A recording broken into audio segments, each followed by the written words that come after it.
Hi guys, today I'm going to show how to fix the NVIDIA driver error. So guys, before going to the video, please turn on the CC for subtitle. So guys, our first step is to disable Windows automatic driver installation. For that, you need to press Windows R and then type sysdm.cpl.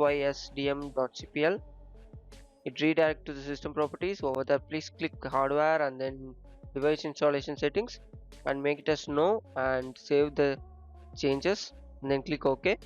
Now second step is to completely remove old NVIDIA driver. For that you need to enter into the device manager and then display adapter and NVIDIA GeForce.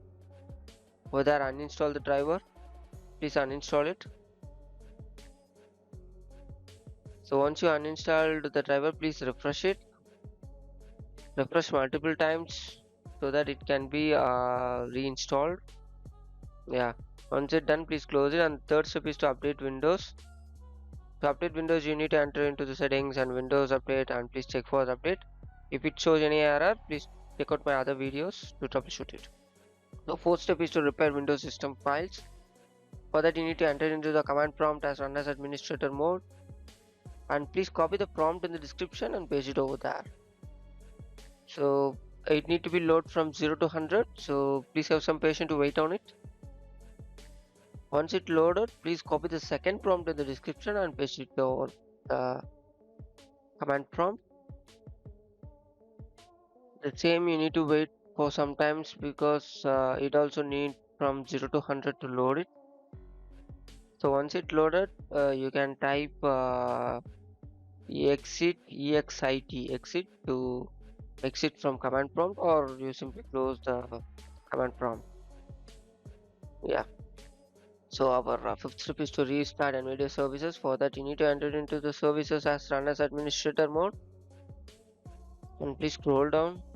Over there you may see the NVIDIA and you need to check or you need to restart the service control. Yeah, after that please enter into the properties and make it as manual and then apply and then click OK. And then NVIDIA local system container, please do same for that. Once you restarted, please enter into the properties and make it as manual and then apply and then click OK. Once it's done, please close it. And our sixth step is to install driver through device manager. So for that you need to enter into the display adapter and update the driver. Most of the times it seems to be in up to date, so nothing to worry. Yeah, please close it. And our seventh step is to restart your PC. Once you restarted your PC, please check whether the issue is solved or not. I hope the issue will be solved. So thank you guys, thank you for watching. For more, subscribe, click too. Bye bye.